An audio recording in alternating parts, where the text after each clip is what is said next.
नमस्कार, मैं हूं मनोज मनु। आप देख रहे हैं इंडिया न्यूज। तमाम महत्वपूर्ण खबरों की जानकारी हम आपको लगातार दे रहे हैं। ऐसे में एक और बड़ी खबर खासकर उन लोगों के लिए जो अपना चेक तो किसी को दे देते हैं लेकिन उसमें पैसा नहीं होता है, यानी कि उनकी नीयत ठीक नहीं होती है। कभी कभी टेक्निकल एरर भी हो जाता है, लेकिन ज़्यादातर मामले ऐसे देखे गए हैं कि चेक आपने दे दिया, सामने वाले ने चेक लगा दिया, पैसा बाउंस हो गया, पैसा उस तक पहुंचा नहीं और उसके बाद कार्रवाई हुई है। लेकिन अब सरकार ने इसमें कुछ चेंजेस किए हैं। वो चेंजेस मैं आपको बताना चाहता हूं।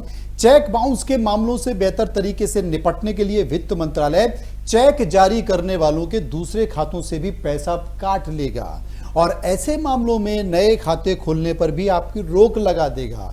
ऐसे बहुत सारे कदमों पर विचार किया जा रहा है। चेक बाउंस के मामलों से बेहतर तरीके से निपटने के लिए वित्त मंत्रालय चेक जारी करने वालों के दूसरे खातों से पैसा काटने और ऐसे मामलों में नए खाते खोलने पर रोक लगाने जैसे कई कदमों पर विचार कर रहा है। चेक बाउंस के बढ़ते मामलों को देखते हुए मंत्रालय ने इसे हाल में एक उच्च स्तरीय बैठक बुलाई थी, जिसमें इस तरह के कई सुझाव भी दिए गए थे।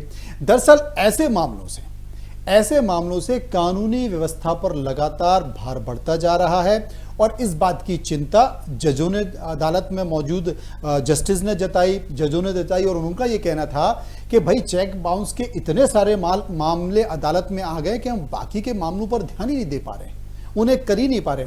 जब इस बात की चिंता जताई गई तो ऐसी कानूनी व्यवस्था पर भार बढ़ता है, इसलिए कुछ ऐसे सुझाव दिए गए हैं जिनमें कुछ कदम और कानूनी प्रक्रियाओं से उठाने होंगे। जैसे चेक जारी करने वालों के खाते में पर्याप्त पैसा नहीं है तो उसके अन्य खातों से भी राशि काट ली जाएगी। यानी आप समझे? नहीं समझे? मैं बताता हूं आपको।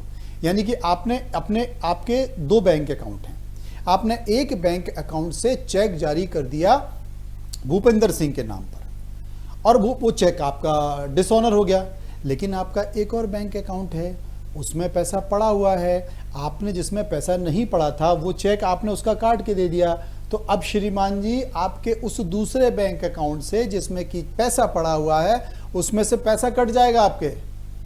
और ऐसा करने की आसान तरीका अपना लिया है। और जो तमाम सूत्र बताते हैं कि अन्य सुझाव में चेक बाउंस के मामलों को कर्ज चूक की तरह लेना और इसकी जानकारी ऋण सूचना कंपनियों को देना भी शामिल है, जिससे कि व्यक्ति के अंक कम हो जाएंगे। उन्होंने कहा है कि इन सुझावों को स्वीकार करने से पहले कानूनी राय भी ली जाएगी। ये सुझाव अमल में आते हैं तो भुगतान करने वालों को चेक भुगतान करने पर मजबूर होना पड़ेगा और जो मामले अदालत में पहुंच रहे हैं वो लगातार बढ़ते जा रहे हैं, जिससे बोझ हो गया है, उन पर रोक लगेगी। इससे कारोबार करने में भी आसानी आएगी और खाते में पर्याप्त पैसा नहीं होने के बावजूद जानते बूझते चेक जारी करने के चलन पर भी रोक लगाई जाएगी। अदालत में दायर किया जा सकता है ये पूरा मामला। चेक जारी करने वालों के दूसरे खातों से राशि खुद कटने के लिए भी मानक और संचालक प्रक्रिया व अन्य सुझावों को भी देखना होगा, लेकिन चेक बाउंस होने का मामला अदालत में किया जा सकता है दायर। और यह एक दंडनीय अपराध है जिसमें चेक की राशि से दुगना जुर्माना या 2 वर्ष तक कारावास या दोनों सजा भी हो सकती है।